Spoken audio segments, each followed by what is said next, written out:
Saris December 21 Samantha గారిచే గొప్ప ప్రారంభం. ప్రతి 10,000 రూపాయల కొనుగోలుపై ఒక గోల్డ్ కాయిన్ ఉచితం. మెల్లగానే నీకేవేవో తీసుకొచ్చిద్దాం అనుకున్నానండి, కానీ ఏం తింటే ఏమవుతుందని తీసుకొచ్చానండి. ఎలా ఉన్నారండి? చూస్తే తెలియడంలే, ఒంట్లో ఉన్న పాటలన్నీ విడిచేసి వేలాడదీశాడే. కొట్టింది తెలుస్తాను కానీ కొట్టింది ఎవరో తెలియడం లేదే. సార్ నాకు చాలా భయంగా ఉంది సార్. నేను ఈ ఊరు వదిలి వెళ్ళిపోతాను సార్. నాకు ఈ ప్రాజెక్ట్ వద్దు, ఇలాంటి ఆటలు నాకు పడవు. హలో హలో హలో, ఇవన్నీ నీకు ఆటలుగా ఉన్నాయా? అవును, సడన్ గా ఊరు వదిలి వెళ్ళిపోతానంటున్నా. జైలు నుంచి వచ్చిన వాడి ధైర్యంగా ఉంటావు అనుకుంటే ఇలా భయపడతావేంటయా? మీరు అలా మాడతారండి సార్. వీళ్ళిద్దరు పొజిషన్ చూడండి, కూర్చున్న చోటే అన్నీ అయిపోతున్నాయి. ఇవన్నీ చూస్తుంటే భయంగా ఉండదా? ఈ రోజు చీకటి పడేంత వరకే వాడికి ఆయుష్ ఉంటుంది. బావా, నువ్వు దేనికి దిగులు పడకు. ఊరంతా పోలీసులు రౌడీలు వాళ్ళు వెతుకుతున్నారు. మనకి వాడు దొరకకుండా పోతాడా? వచ్చాడండి ఎస్పీ పరశురాం. ఏమయ్యా, దొరికాడా? లేదు సార్, వెతుకుతున్నాం. మిమ్మల్ని పుట్టినవాడు ఎలా ఉంటాడో ఆనవాళ్ళు చెప్పగలరా? 60 ఏళ్ళుంటాయి. వాడి గొంతు వింటే గుర్తుపట్టగలరా? ఒకలాంటి గరగరలాడే గొంతు. గరగరలాడే గొంత. ఇతనెవరు? ఇన్సే నేను చెప్పాను కదా, ఆ విషయానికి వచ్చాడు. అతను మీతో ఏం మాట్లాడాడో గుర్తుందా? బాగా గుర్తుంది. మాట్లాడింది ఊ మూనా ఊ తానా అంటే ఉతకడానికి ముందా ఉతకడానికి తర్వాత అని అడిగాను. ఏమన్నాడు? మరోసారి అమ్మాయికి నీ వల్ల ఏమైనా ఇబ్బంది కలిగిందో నువ్వు ప్రాణాలతో ఉండవు. ఇలా గరగరా చెప్పాడు. ఓ రేయ్, అదే డైలాగ్ని గరగర గొంతుతో నువ్వు చెప్పు. అదే డైలాగ్ నన్ను చెప్పమంటారా? అవును. ఓ అమాయకురాలైన పిల్ల ఇల్లు కాల్చి బూడిద చేశావు. మరోసారి ఇలాంటి పని ఏదైనా చేస్తే నిన్ను ప్రాణాలతో కాల్చి పాతేస్తా. వాయు పుత్ర. అన్నయ్య, ఇది యాక్టర్ నాగభూషణ వాయిస్. సూపర్. ఇంకోలా మాట్లాడు. ఓ అమాయకురాలైన పిల్ల ఇల్లు కాల్చి బూడిద చేశావు. మరోసారి ఇలాంటి పని ఏదైనా చేస్తే నిన్ను కాల్చి పాతేస్తా. వాయు పుత్ర. సుధాకర్ వాయిస్. ఏయ్, స్టైల్ మార్చవయ్యా. స్టైల్? అవును. ఒక అమాయకురాలైన పిల్ల ఇల్లు కాల్చి బూడిచ్చేసావు. మరోసారి ఇలాంటి పని చేస్తే నిన్ను కాల్చి బూడిచ్చేస్తా. వాయు పుత్ర. ఇలా కాదు, ఇంకో విధంగా. ఇంకో విధంగానా? అవును. బ్రదర్, ఒక అమాయకురాలు ఇల్లు కాల్చి బూడిద చేశావు. మరోసారి ఇలాంటి పని ఏదైనా చేశావంటే నిన్ను ప్రాణాలతో పాతేస్తా. ప్రాణాలతో పాతేస్తా. వాయు పుత్ర. ఊరుక, ఇక్కడేమైనా మిమిక్రీ షో జరుగుతుందా? దారి కాచి మమ్మల్ని కొట్టింది వెదుర్లంక జమీందారు మనుషుల్ని నోట్లో వేలేసుకున్న పిల్లడు కూడా తెలుసు. అది కూడా తెలియకుండా ఇక్కడికి వచ్చి మా ఇంట్లో వెతుకుతున్నావా? అక్కడికి వెళ్ళేదిగా. వస్తాను సార్. సార్, ఎందుకైనా మంచిది కాస్త జాగ్రత్తగా ఉండండి. ఆ వాయుపుత్ర సామాన్యమైన వాళ్ళ నాకు అనిపించడం లేదు. ఈ మాత్రం మాకు తెలియదేటి. ఈసారి వాడు నా చేతికి చిక్కాడో అయిపోయాడే. ఏంటి, వాయుపుత్ర నీ శిష్యుడా? ఏట్రా పెద్ద వాయుపుత్ర? ఆడ అసలు పేరు తూతికి మోహన్ రావు. నాలాగా పౌరుషం అన్న పేరు కావాలని నా కాళ్ళు అట్టుకుని బతిమాలాడు, బామాలాడు, ఏడిచేసాడు. పోతే పోయింది లేని కోతంత పెద్ద మనసు చేసుకుని నేనే వాయిపోతానని పేరెట్టినాడికి. మీరే పెట్టారా? అవునే, ఏదో ఒకటే పెట్టానేటి. తిండెట్టి పోషించాను. ఆడికే తెలుసు కొడత కొడుకు. కర్ర సాగుతో మొదలెట్టి కుర్చీ నుంచి కరాటే దాకా అన్ని ఇజ్జలు నేర్పించింది ఈ ఎదురులంక అంశరాజనే. గొప్పోళ్ళండి మీరు. ఎప్పటికైనా తెలిసింది కదా. చూడటానికి అతను ఎలా ఉంటాడండి? 6 అడుగులు హైటు, చిరంజీవి అంశుని. ఏం చేస్తా, నేను నేర్పిన ఇజ్జలన్నిటితోటి నా శిష్యుడు ఇప్పుడు పెద్ద హీరో అయిపోయాడు. శిష్యుడు అయినా ఎప్పటికీ నా పేరు చెప్తే నా శిష్యుడు గడగడలాడిపోతాడు. ఏమంటే గురు భక్తి. అందుకనే నేను ఒక నిర్ణయానికి వచ్చేసి నన్ను తరిమి కొట్టిన వాళ్ళందరినీ ఆడి హిట్ లిస్ట్ లో చేర్చి లేపించేస్తారని. ఏమంటే తొందరపడి మీరు అలాంటి నిర్ణయం తీసుకోకండి, ఊరికి మంచిది కాదు. అంతేనంటావా? అయితే లగెత్తుకెళ్ళి మీ అన్నయ్యకి కాపు సారాయి చేపలు ఎప్పుడు అట్టుకొచ్చి ఇప్పుడే తీసుకొస్తాను. నమస్కారం అన్న. సర్లే సార్. పడిపోతారు. నాతో ఎట్టుకోకు, దెబ్బతినేస్తా. చూసావా, కరెంటు సాగుతున్న కాగ్గాడి కాగ్యోలా. మొత్తానికి ఈ ఊరంతా వాయిపుతో గురించే మాట్లాడుకుంటున్నారు. నీ జాగ్రత్తలో నువ్వు ఉండు.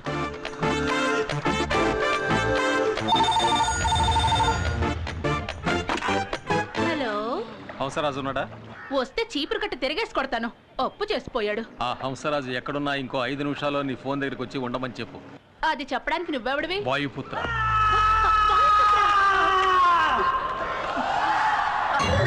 అలాగేనండి. నమస్కారం అండి. నేను డల్గా ఉంటావేట్రా? మామూలుగానే ఉన్నాను కదా. నా శిష్యుడు ఫోన్ చేసి రమ్మన్నాడు, ఎందుకో తెలియట్లేదే. ఏదైనా సమస్య వచ్చి ఉంటుందంటారా? ఎవరికిరా? ఏనా ఒక కలర్ తాగాలండే. ఎందుకు? తాగిన తర్వాత డబ్బులు లేవంటే మీద పడి కుమ్మేందుక? పోరా.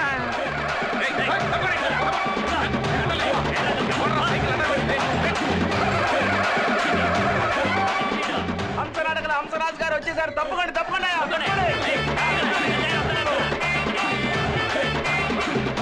నమస్కారం. రండి కూర్చోండి. అయ్య బాబు, నాకే? మీకోసమే. కూర్చోండి. అయ్యో, అందరూ అన్యాయంగా మర్యాద ఇచ్చేస్తున్నారు నాకు. ఏమమ్మా, వాయిపోతాను నాతోనే మాట్లాడుతానన్నది? అయ్యో, ఫోన్ మోగేసింది. ఏం చేయాలో ఏటో. ఇదిగోండి, మాట్లాడండి. హలో, నేను వాయుపుత్రాని. నేనే అవసరాజును మాట్లాడుతున్నాను. నేను ఎప్పుడు ఎదురు శిష్యర్గం చేశాను? నా కరసాము కరాటే నేర్పించావా? ఆవేశంలో ఏదో చిన్న తప్పు చేశాను. అందరి ముందు నా పరుగు తీసి ఎండగట్టక వాయుపుత్రా. ఇంకోసారి నువ్వు ఇలా ఊళ్ళో చెప్పుకుంటూ తిరిగావో వెన్నుముక విరిచి సూప్ పెట్టేస్తాను. తవరా పని చేయకముందే ఊళ్ళంతా ఓణం అయిపోయింది. తిన్నగా చూస్తే మీకే తెలుస్తుంది. కానీ నా ఒంటి మీద చెయ్యి మాత్రం పట్టడానికి లేదంటే. అయితే నా మాట విను. నేను చెప్పినట్టుగా తూచా తప్పకుండా చెయ్యాలి. అడ్డదిడ్డంగా ఏమైనా వాగావో అద్దంలో చూసుకోవడానికి నీ మొహం ఉండదు. ఈ మొహం దానికి కూడా పనికిరాదేటి? చెప్పు శిష్యా.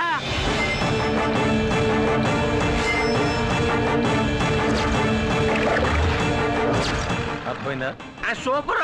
నువ్వు చెప్పినట్టు చేసేస్తాడు వాయుపుత్ర. నిజంగానే వాయుపుత్ర హంసరాజు శిష్యుడేనయ్యా. ఇలా అనవసరంగా రెచ్చిపోతున్నారు. నేనున్నాను, నువ్వు దేని గురించి భయపడక. తతిమ ఏర్పాట్లని నేను చూసుకుంటాను. అమ్మాయి ఫోన్ పెట్టి నేను చెప్తున్నాను కదా, నా మీద నీకు నమ్మకం లేదేటి? నేను నేర్పించిన ఇచ్చలేవి నువ్వు మర్చిపోలేదు కదా. అదేరా నువ్వు ఈ గురువుకి ఇచ్చే గురుదక్షిణ. ఆ తర్వాత శిష్య, నేను సాగు చేసే కర్ర అట్టుకెళ్ళావు కదా, అది నువ్వు తీసుకొచ్చి మా ఇంటికాడ ఇచ్చి ఆ కర్ర తెప్పపోతే నా ఒళ్ళంతా ఓ సలపరం ఎక్కిపోతుంది. ఏంటి ఉస్సు? ఎవరది? ఆడే నా శిష్యుడు ఆయుపుత్రుడు. ఓ, నా సావుకారు అరగంటలో మా ఇంటికి వచ్చి తీరాల బ్లేడీ పూల్. హంసరాజు, నిజంగా నువ్వు చాలా ఇది అర్థం కాదు, ఆరంభమే. మీరే చూస్తారుగా. అవును, నేను నీకు ఎంత బాకీ ఉన్నానన్నా? అదేవో అక్కర్లేదులే హెచ్చారు. ఇచ్చారంటే? హంసరాజు. అయ్యి బాబు, ఎంత అందంగా నేసావు నువ్వు. అవును. ఇది ఇక మీద అది అంతే హంసరాజు గారు. తమ్ముడు అన్నా, నువ్వు ఎన్నోసార్లు నన్ను కొట్టేవు, నేను తనులు తిన్నాను. అలాగే నేను తనులు తిన్నాను, నువ్వు ఎన్నోసార్లు కొట్టేవు. అది అందరికీ తెలిసిందే కదా. అవును, అవన్నీ మర్చిపోయి ఈ ఆడి నుంచి నువ్వు కూడా వచ్చి నా శిష్యుడిగా చేరిపో. అది రైట్, నువ్వు లెఫ్ట్. ఈవిడ రైటా? నా శిష్యుడు వాయిపోతరా. ఇప్పుడు నేను చేసిన తప్పుకి పరిహారం చెయ్యాల. పలహారమా? పలహారం కాదు, పరిహారం. అయినా పలహారం పేరు చెప్పి నాలో ఉన్న ఆకలిని లేపేశావు. నాకు 2 ఉల్లిపాయ బజ్జీలు, 2 మసాలా వాళ్ళు, 2 అరిసెలు. వీడికి ఏం వద్దు. అన్నా, అసలు మ్యాటర్ ఏమిటో చెప్పలేదే. పెసిన్ లెక్క డొక్కలో కొడతాను. నేను చెప్తాను, అప్పుడు ఇను. నేను చూపించాను, అప్పుడు చూడు. మూసుకుని వచ్చి అందరూ ఊళ్ళంతా కళ్ళెట్టుకు చూడండి. ఇది నా శిష్యుడు చేసిన కొత్త ఐటం.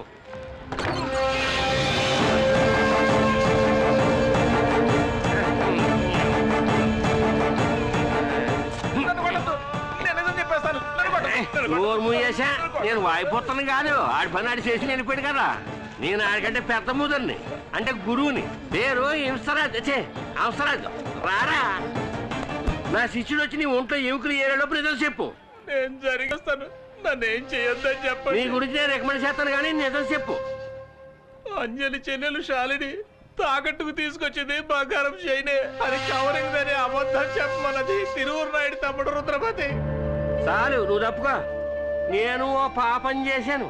అల్లాయాలో ఒక రోజుని ఇదిగో ఈయన్ని రావయ్యా. అయ్యో పిలుస్తుంటే రావచ్చు కదా.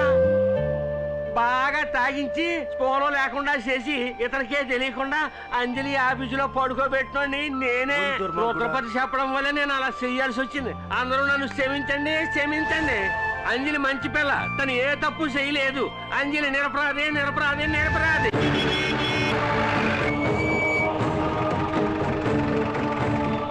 ఏయ్, పిలుస్తున్నారు. నాకు తెలియదు, యాక్టింగ్ చేస్తున్నాను. నిన్నేరా? ఏయ్, ఏ అని పిలుస్తున్నారనా? తమ్ముడు నన్నేనా ఏం పిలిచా? వచ్చానంటే ఎవడ్రా ఇక్కడ వాయిపోతున్నట్టు చెప్పుకుంటూ తిరుగుతుంది? ఆడేమో ఓర తిరుగుడు తిరగటం లేదు, తప్పు చేసిన వాళ్ళని ఎగిరెగిరి తంపుతున్నాడు. నా శిష్యుడు. రేయ్, అప్పుడు పిలవరా నీ శిష్యుని? పబ్లిక్ రమ్మను. నువ్వు పిలవగానే వచ్చేస్తాడేటి? నీకు 4 తగిలిస్తే వాడు వస్తాడుగా. అర్థమైన వాడి చేత తన్నులు తిని నా ఒంట్లో స్పేర్ పార్ట్స్ అన్ని మొద్దు పారిపోయి నువ్వు కొట్టినా నాకేం నొప్పి తెలవదు. జరగబోయే దాని గురించి ఆలోచించు. నా శిష్యుడు వాయుపుత్ర నిన్ను ఎత్తుక్కుంటూ వచ్చి తోలొలిసి ఉప్పు పాతరేసేస్తాడు. పర్వాలేదా?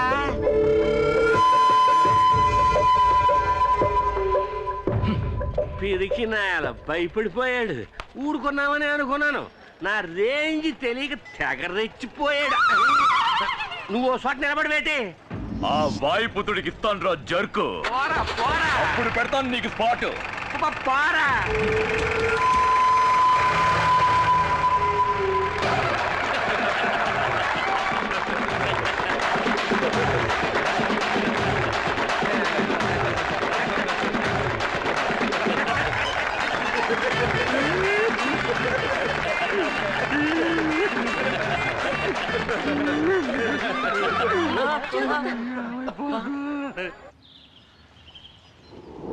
రేయ్, నువ్వు చెప్పేది నిజమేనా? నిజమేనమ్మా. అందరి మళ్ళీ ఆఫీస్ ఓపెన్ చేయాలని అందరు పని వాళ్ళు ఆశపడుతున్నారు. సింహ సింహ సింహ. తలుపు ఎవరు తెస్తారు? ఎవరు? నువ్వే. అర్థమైంది. తలుపు ఎక్కడ తీయమన్నాను? నన్ను తోయమని చెప్పాను నీకు. లోనకొచ్చి అడ్డదిడ్డంగా మాట్లాడి నన్ను గిచ్చి రెచ్చగొట్టి ఏదైనా చేసేవనుకో పేలిపోద్దని. ఎలా ఉంది? ఏడ్చినట్టుంది. ఏమన్నా గొప్పగా ఉందన్న. నమస్కారం అమ్మా. జరిగిన సేవంత తమరు ఇనే ఉంటారు. ఇతనికి అంజలికి తప్పుడు సంబంధం ఉందని నన్ను బెదిరించి నా చేత చెప్పించింది నా నాయుడు తమ్ముడేనమ్మా. కానీ నిజాన్ని బయట పెట్టింది నా శిష్యుడు వాయుపుత్ర. అంజలి ఎలా నిరపరాదో ఈయన కూడా అలాగే నిరపరాది. ఎవరా నీ శిష్యుడు? నేను వాడిని చూడాలి, రమ్మను. రప్పిస్తారు రప్పిస్తారు. రమ్మనండి రమ్మనండి రమ్మనండి. ఎలా రమ్మంటానయా? నువ్వు గత నోరు మూసుకుని ఉండదు కదా. రమ్మనంగానే రావటానికి ఏమన్నా గంగిరెద్దా? వాయుపుత్ర ఎక్కడికి ఎప్పుడు ఎలా రావాలో ఆడిగే తెలుసు. డబ్బులు అదొకటి కదా. నా శిష్యుడు వాయుపుత్ర ఓ విషయం మీ శివనేమన్నాడు. ఏమని? ఉండవయ్యా, ఆడికి అర్జెంటుగా డబ్బు కావాలంట. తమరు అబ్బాయి ఈశ్వర ప్రసాద్ బయటకు వస్తే ఆయన పేనాలకి నాయుడు కుటుంబం వల్ల ప్రమాదం మీకు తెలుసు కదా. తమరు వాయుపుత్ర అడిగిన డబ్బులు ఇస్తే తమరు అబ్బాయి గారి పేనాలు కాపాడుతానని నా శిష్యుడు వాయుపుత్ర మాటిచ్చాడు. అతని మీద నాకు నమ్మకం ఉంది, కానీ నీ మీద లేదు. నిన్ను నమ్మి నీకు డబ్బులు ఇవ్వడం కుదరదు. నిజమే కదా? అయిపోరే. అమ్మా, డబ్బులు నా చేతికి ఇవ్వకండి, చిన్నమ్మాయి గారి చేతికి ఇవ్వండి. మనకి తెలిసిన కుర్రోడు కూడా ఆసుపత్రిలో ఉన్నాడు. ఆడి వైద్యానికి ఎంత ఖర్చు అవుద్దో పాప గారికి తెలుసు. వీడు చెప్పేది నిజమేనా? నిజమేనమ్మా. పాప గారికి కావాల్సిన కుర్రోడే. పేరేటో తెలుసా? రమేష్. సతీష్. అది నీకెలా తెలుసు? నువ్వే చెప్పావుగా. నేను చెప్పానా? సరే, సతీష్. అతనెవరే? నాకు తెలియకుండా నీకే తెలిసినవాడు? అది తన ఫ్రెండ్. ఫ్రెండా? అవునమ్మా, ఇప్పుడంతా లవర్ ని ఫ్రెండ్ అనే అంటున్నారు. ఏయ్, నువ్వెందుకు మాట్లాడతావు? వెనకబో. రే, నీ గురువు నేనే దూరంగా ఉన్నాను, నువ్వు రాంగ్ రూట్ లో దగ్గరికి వెళ్ళిపోతావేటి? నువ్వు చెప్పినట్టే ఆ అబ్బాయి ట్రీట్మెంట్ కి డబ్బులు ఇస్తాను, కానీ ఆ వాయుపుత్ర మా అబ్బాయి ప్రాణాలకి అండగా ఉంటాడుగా. 100% గ్యారంటీ. గ్యారంటీ ఇవ్వటానికి నువ్వెవరో? ఖర్చు అయిపోతాడు రే. గురువు ఉండగా శిష్యుడు తోకాడించకూడదు. సరే గాని అతనెందుకు వీళ్ళకి సహాయం చేయాలి? అది అది అది అది ఒక పెద్ద ప్రేమ కవిత. అయిపోయిన తిరణాలప్పుడు నా శిష్యుడు వాయుపుత్ర వచ్చాడు.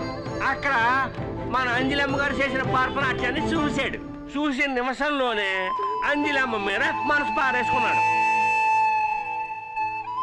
ఇప్పుడు అంజలమ్మ కోసం ఏమైనా చేస్తాడు నా శిష్యుడు. అప్పుడు ఎందుకు దాక్కోవడం? వచ్చి చెప్పొచ్చుగా.